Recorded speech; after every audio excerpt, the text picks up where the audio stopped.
Kepadamu diberi karunia untuk mengetahui rahasia kerajaan Allah, tetapi kepada orang-orang lain hal itu diberitakan dalam perumpamaan, supaya sekalipun memandang mereka tidak melihat, dan sekalipun mendengar mereka tidak mengerti. Saudara-saudara sekalian, pada bagian ini saya ingin mengulas beberapa hal mengenai bagaimana agama-agama dan para pencari ilmu agama itu bingung untuk memahami penjelasan Alkitab tentang Yesus, atau seluas-luasnya berita tentang Yesus, ajaran tentang Yesus di Alkitab. Ketika manusia menggunakan logika agamanya, bahkan logika sekte Kristennya semata-mata, tentulah akan cukup bingung akut kalau memang belum mengenal Yesus secara pribadi, belum bersandar pada pimpinan Roh Kudus. Ketika keagamaan itu hanya merupakan hafalan belaka, atau bahkan dia menganut kekristenan itu sebagai agama yang tradisional dan dihafal berlarut-larut berdasarkan doktrin teologi yang turun-temurun semata. Padahal sebenarnya firman itu hidup. Nah, secara singkat saya akan membicarakan setidaknya 15 hal yang membingungkan para pencari ilmu agama. Saya mengatakan pencari ilmu agama adalah oleh karena mereka memang tidak bertujuan untuk mengenal Yesus itu di dalam roh dan kebenaran seperti yang Yesus buat sebagai syarat untuk mengenal Dia. Di antaranya adalah Yesus di dalam Alkitab disebut sebagai raja, dan di dalam Alkitab Yesus juga disebut sebagai hamba. Yesus disebut sebagai raja dan Yesus juga disebut sebagai hamba. Yesus disebut sebagai anak Allah, tetapi Yesus juga disebut sebagai anak manusia. Yesus disebut sebagai gembala dan Yesus juga disebut sebagai domba.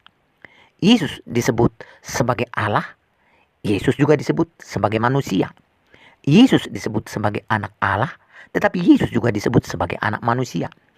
Yesus mengutus malaikat-malaikat, tetapi dikisahkan juga bahwa Yesus dikirimi malaikat-malaikat. Artinya kepada Yesus malaikat-malaikat diutus untuk menjaga Yesus.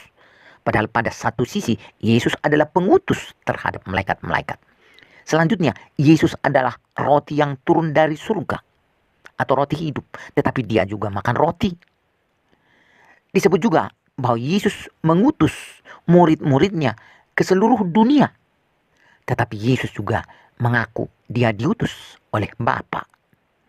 Yesus menjawab doa, tetapi Yesus juga dikisahkan di dalam narasi Alkitab berdoa. Yesus disebut di dalam Alkitab adalah pencipta, tetapi Yesus juga dikisahkan di dalam Alkitab sebagai seorang yang lahir dari ciptaan. Selanjutnya, Yesus mengetahui segala sesuatu, tetapi ia kok bisa tidak tahu kapan dia akan datang kembali. Yesus sudah disebut sebagai Raja Damai, tetapi Yesus pernah berkata, sesungguhnya aku datang bukan untuk membawa damai, melainkan membawa pedang. Orang-orang yang berlagak cerdas menggunakan itu sebagai klaim seolah-olah Alkitab itu ada kelemahan yang bisa mereka pelesetkan menjadi kehancuran mereka sendiri. Nah, saudara-saudara sekalian, semua beban-beban intelektual itu akan menjadi suatu beban yang menimpa kepalamu, yang menghancurkan otakmu, bahkan membuat yang melihat menjadi buta. Jikalau saudara mempelajari Alkitab ini dengan mencari ilmu agama atau mencari celah dari suatu kelemahan agama lain untuk membela agamamu, Tuhan memang tidak berkenan untuk tujuanmu itu. Tuhan akan menutup pintu rahasia. Karena di dalam Alkitab juga dikatakan Yesus itu banyak menyimpan rahasia. Dan Yesus pernah mengatakan bahwa rahasia kerajaan Allah hanya diberikan kepada orang-orang tertentu. Begitulah susahnya untuk mengenal Yesus.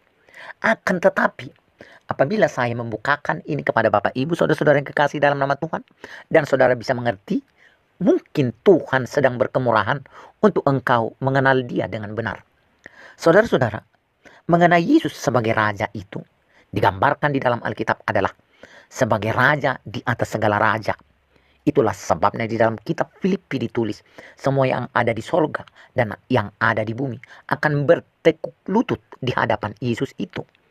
Maka ini berbenturan kepada sekte agama Kristen dengan doktrin Allah Tritunggal itu. Oleh karena apa? Oleh karena dengan kita sambungkan tulisan di Filipi bahwa semua yang ada di sorga dan di bumi akan bertekuk lutut kepada Yesus. Sementara menurut ajaran Tritunggal, pribadi Yesus itu adalah pribadi yang tersendiri di luar dari pribadi Allah Bapa. Nah, akan keadaan ini kita melihat maka posisi doktrin Allah Tritunggal, doktrin agama Islam, dan doktrin saksi Yehuwa adalah sama. Kesamaannya adalah bahwa Yesus bagi mereka bukan satu-satunya Allah yang kepadanya semua bertekuk lutut di sorga. Islam dan saksi Yehova sama-sama menolak Yesus sebagai Allah. Jika Anda adalah seorang Kristen di dalam bentuk beragama, biasanya saudara mengaku bahwa Yesus adalah salah satu Allah itu. Kalau Yesus disembah oleh semua pribadi-pribadi yang ada di sorga dan di bumi, maka Allah Bapa akan menyembah Yesus. Maka menjadi jelas berdasarkan teori Tritunggal itu, seolah-olah tuduhan Islam itu benar bahwa Tuhan orang beragama Kristen itu lebih daripada satu. Jangan berlari dari kebenaran ini. Sehingga jika saudara mengaku bahwa ada lagi Allah di luar dari pribadi Yesus, maka menjadi benar tuduhan itu. Nah, tetapi soal itu adalah bahwa Yesus sesungguhnya adalah seperti yang tertulis di dalam Yohanes 14 mulai ayat 7 sampai 11 itu. Ketika Yesus berkata kepada Filipus, barang siapa telah melihat aku, dia telah melihat Bapa. Jadi, Yesus adalah Bapa di mana murid-murid itu bisa melihat. Yesus adalah ketika murid-murid itu bisa melihat Bapa secara langsung. Itulah sebabnya Yesus mengatakan, oleh karena kalau kamu mencintai Bapa dan mengasihi Bapa, maka kamu telah melihatnya dan mengenalnya. Itulah kata Yesus ketika dia bersama-sama dengan murid-murid itu. Nah, sehingga terjawab apa yang disebutkan bahwa Yesus adalah Allah, yaitu Bapa sendiri, yang mana Allah itu sendiri adalah Bapa dari umat Israel, seperti tertulis di dalam Keluaran 4 ayat 22. Katakan kepada Firaun, Israel adalah anakku, anakku yang sulung. Itulah sang Bapa itu.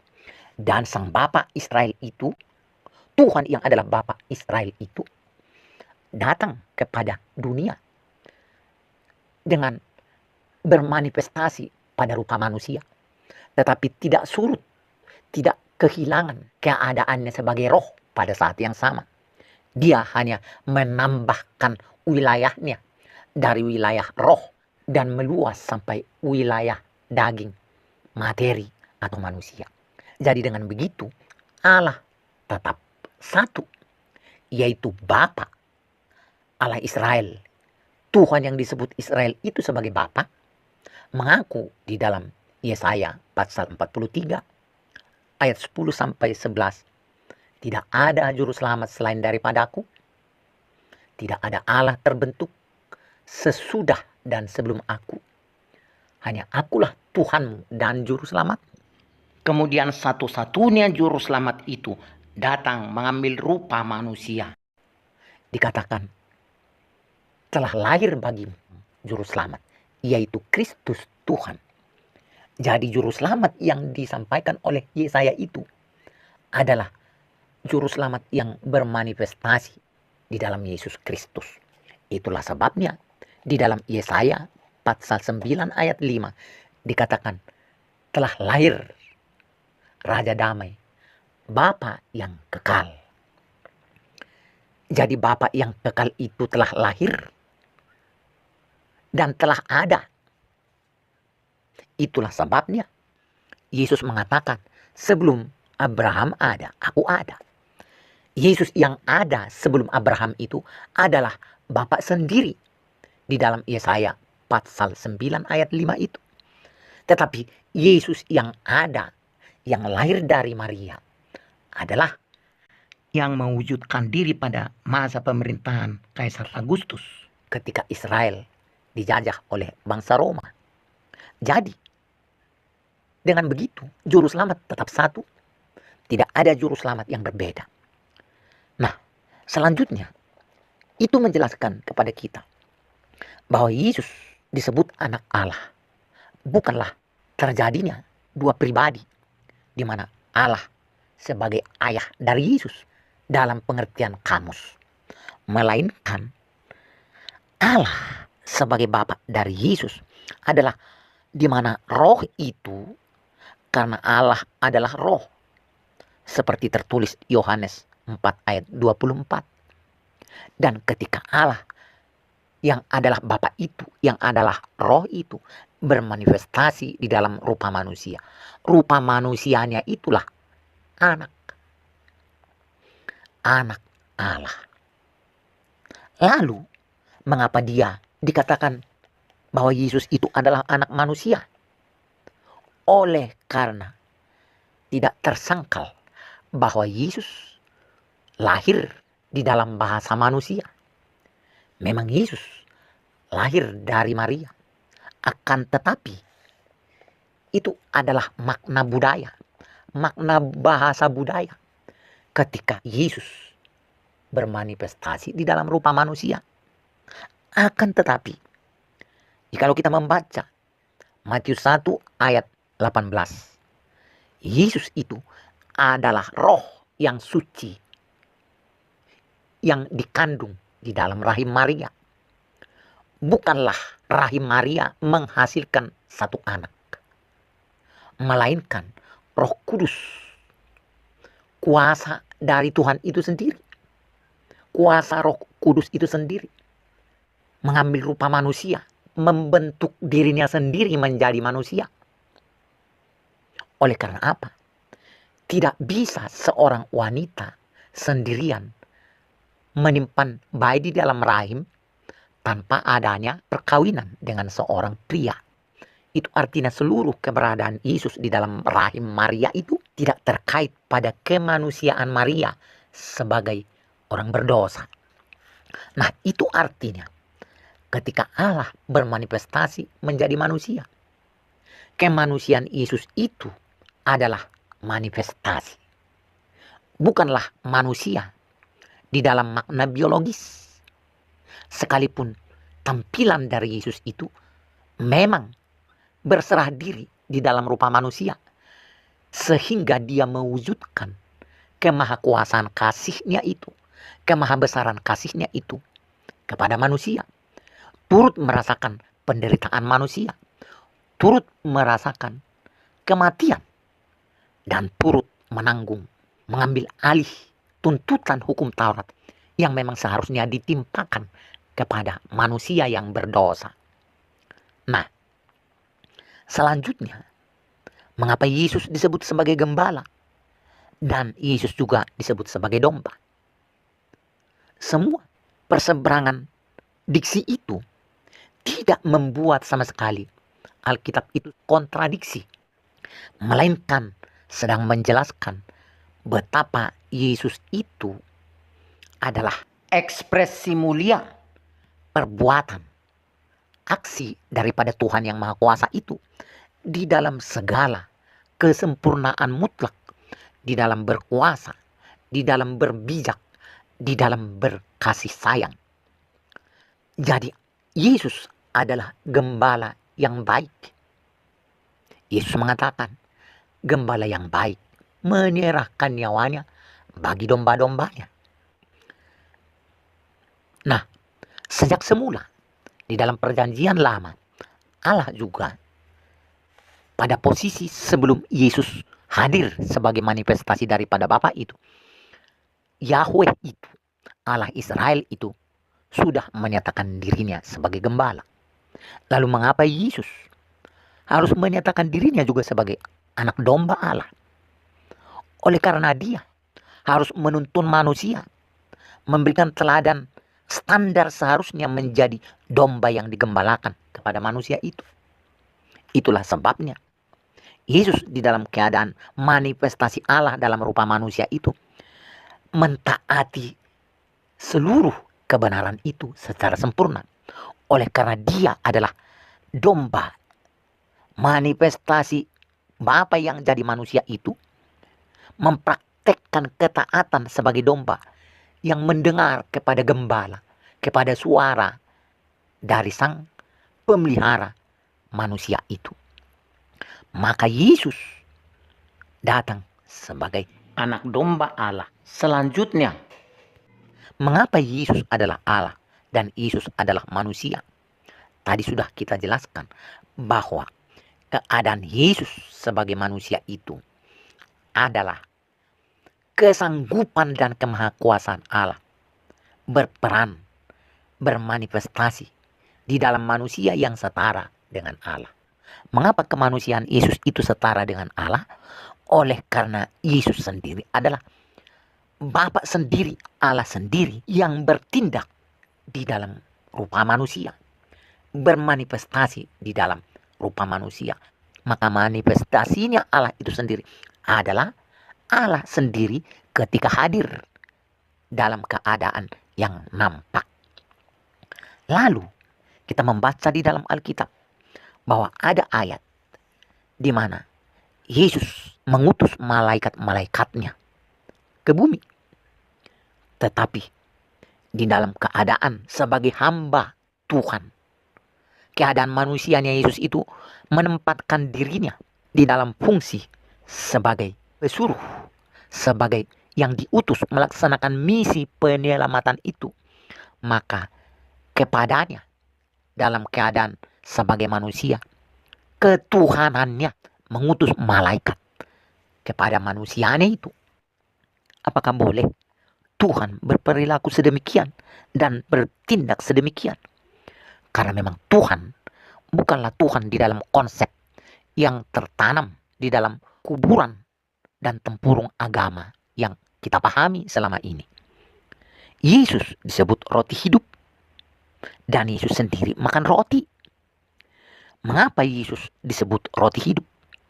Oleh karena ketika kita percaya kepada firman hidup itu, ketika kita mengecap roti hidup, yaitu kebenaran yang murni itu, roti yang tidak beragi, yang tidak bercampur dengan nafsu duniawi itu, ketika kita percaya kepadanya, maka kita memperoleh hidup yang kekal. Itulah sebabnya Yesus berkata, barang siapa makan dagingku dan minum darahku, dia akan hidup sampai selama-lamanya. Tetapi agama pencari dosa, agama pencaci berkata bahwa orang Kristen itu dibuat menjadi vampir. Tentu saja itu sama sekali tidak benar. Oleh karena orang Kristen tidak pernah di dalam fakta minum darah Yesus yang mengalir secara langsung, melainkan kepercayaan akan kuasa dari darah Yesus itu dan kuasa dari bilur Yesus yang terluka itu, tubuhnya dan darahnya itu menggantikan cambuk yang seharusnya diperuntukkan kepada orang yang berdosa itu, di mana pada saat itu penghukuman itu ditanggung oleh Tuhan Yesus. Itulah makna dari di mana dia adalah roti hidup dan menjadi objek yang menghidupkan ketika kita makan dagingnya dan minum darahnya. Jadi makan daging Yesus dan minum darah Yesus itu bermakna keyakinan kita, kepercayaan penuh kita kepada peristiwa di mana Yesus telah menggenapi hukum Taurat, korban dari dosa-dosa kita, di mana telah disimbolkan di dalam hukum Taurat bahwa setiap dosa harus diganjar dengan nyawa dan kematian. Meskipun pada penerapan Taurat itu, setiap orang berdosa membawa tekukur, membawa lembu, membawa kambing domba sebagai korban penghapus salah atas dosa-dosanya. Selain dia harus mengakui dosa-dosanya dan sedia untuk bertobat kepada Tuhan. Lalu ada ayat yang mengatakan Yesus mengutus murid-muridnya ke seluruh dunia.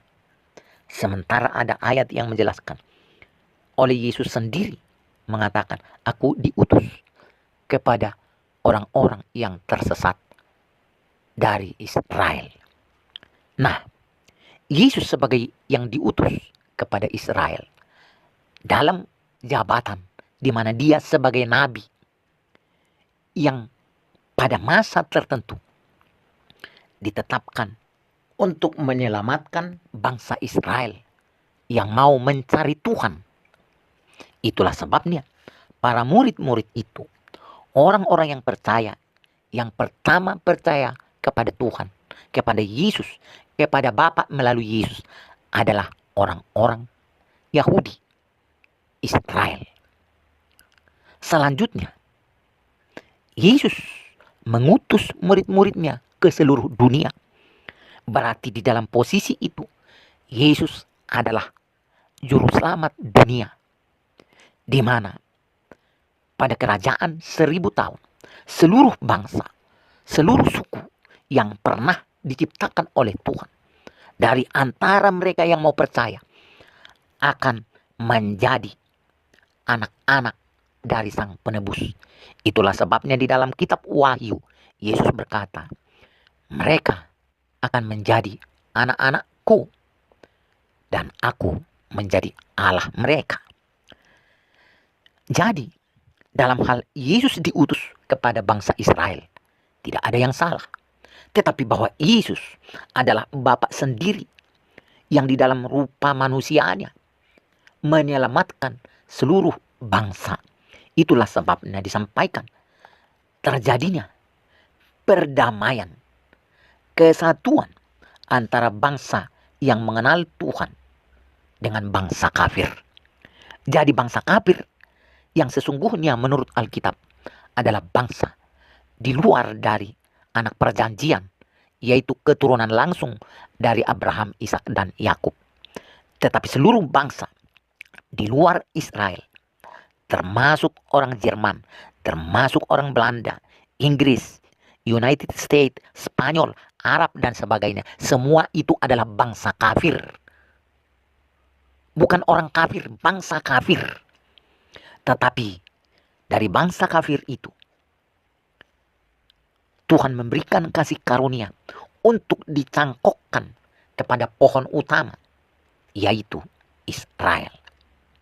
Selanjutnya, Yesus berdoa dan Yesus menjawab doa. Saudara, orang berkata, mengapa Yesus harus berdoa kalau dia Tuhan? Jawabannya adalah bahwa Yesus berdoa di dalam keadaan sebagai manusia, di dalam rupa manusia, dan di dalam keadaannya yang disebut di dalam Alkitab sebagai imam besar. Imam besar yang disebut bertanggung jawab untuk bersyafaat kepada dirinya sendiri sebagai manusia dan kepada umatnya. Itulah sebabnya di dalam tabernakel Israel, seorang imam harus menaikkan syafaat dan korban persembahan untuk keselamatan dirinya dan umat yang dia wakili. Selanjutnya, Yesus tidak tahu mengenai kedatangan Mesias kedua kalinya, yaitu dirinya sendiri. Dan disebut hanya Bapa yang tahu. Apakah makna dari penjelasan ayat ini? Bukankah kalau Yesus adalah Tuhan, maka dia maha tahu? Inilah kerajaan Allah. Inilah sistem kerajaan Allah yang tidak sembrono itu. Bahwa Yesus di dalam keadaan sebagai anak, dia tunduk pada sistem. Dia tertib pada sistem kerajaan itu. Di mana di dalam kapasitas Yesus sebagai manifestasi, sebagai daging, sebagai manusia. Ketika dia di bumi, belumlah sebagai kapasitas Bapa. Fungsi Yesus di dalam keadaan manusia itu adalah sebagai anak yang tunduk pada Bapa. Tetapi Yesus sedang menjelaskan bahwa pemberitahuan tentang dia datang sebagai raja adalah setelah dia dipermuliakan, tentunya sebagai Bapa di atas segala raja. Dari tata surga, ibarat presiden yang sudah dilantik, saat itulah Yesus sebagai Bapa memberitahukan kedatangannya. Tetapi sang raja itu, kuasa dari sang raja itu adalah Bapa itu sendiri yang diam di dalam dirinya sendiri. Apakah boleh seperti itu? Memang Tuhan orang Kristen bukanlah Tuhan di dalam konsep dan nalar agama turun-temurun, di mana konsepnya berasal dari setan. Bahwa disebut hanya Bapa yang tahu, karena strukturnya yang tertinggi adalah Roh yang Maha Kuasa itu. Karena Yesus itu adalah penampakan dari Roh itu sendiri. Dia satu, tetapi daging itu ditaklukkan oleh Roh. Artinya, Yesus itu di dalam keadaan daging, dia tunduk kepada Bapa, yaitu Roh yang berotoritas penuh di dalam dirinya, sesuai dengan Yohanes 14, 7 sampai dengan 11. Nah, saudara-saudara sekalian, dari pelajaran ini kita bisa melihat tentang kemuliaan, keagungan dari Tuhan semesta alam yang ditampilkan di dalam Alkitab. Tidak sesederhana konsep agama yang dibuat seselera-seleranya orang-orang yang sedang ditipu oleh setan. Dan faktanya, hanya melalui kehadiran Yesus itu, Tuhan semesta alam membuktikan bahwa Dia Maha Kuasa, dan Dia Maha Pengasih, dan Dia Maha Pengadil, dan Dia mengambil tanggung jawab penuh sebagai Tuhan yang sempurna yang mengasihi manusia. Saudara-saudara, saya ulangi seperti di dalam pembukaan dari awal. Apabila saudara bertujuan untuk mencari ilmu agama dengan sebuah ukuran yang seturut dengan nalar agamamu yang lama atau nalar doktrinmu yang lama, apapun agama itu, termasuk kalaupun Anda sedang menjadi seorang beragama Kristen, sama saja dengan agama yang lain, saudara tidak akan bisa mengenal Yesus kalau saudara tidak membuka hatimu kepada penjelasan ini. Atau mungkin saudara dengar penjelasan ini tanpa dengan rendah hati, saudara tidak berhak menerima rahasia itu. Karena ayat Alkitab saya tunjukkan di layar, tidak kepada semua orang rahasia itu diberikan. Tetapi apabila saudara sedang mengerti firman yang saya jelaskan ini, yakinlah dan percaya bahwa Tuhan Yesus Kristus sedang bermurah hati kepadamu. Bersyukurlah, sembahlah Dia, Tuhan semesta alam yang datang di dalam rupa manusia menjadi juru selamat yang kekal, Bapa yang kekal, Raja damai, penguasa satu-satunya, Raja di atas segala raja, yang akan memimpin kerajaan surga tanpa akhir. Sebab Yesus adalah Alfa dan Omega, yang tiada awal dan tiada akhir. Haleluya. Terima kasih Tuhan Yesus. Selamatkanlah orang-orang yang mendengarkan firman ini, penjelasan ini. Kiranya namamu akan mereka puja, dan banyak orang akan dibawa bertekuk lutut di bawah kaki Tuhan Yesus Kristus. Amin.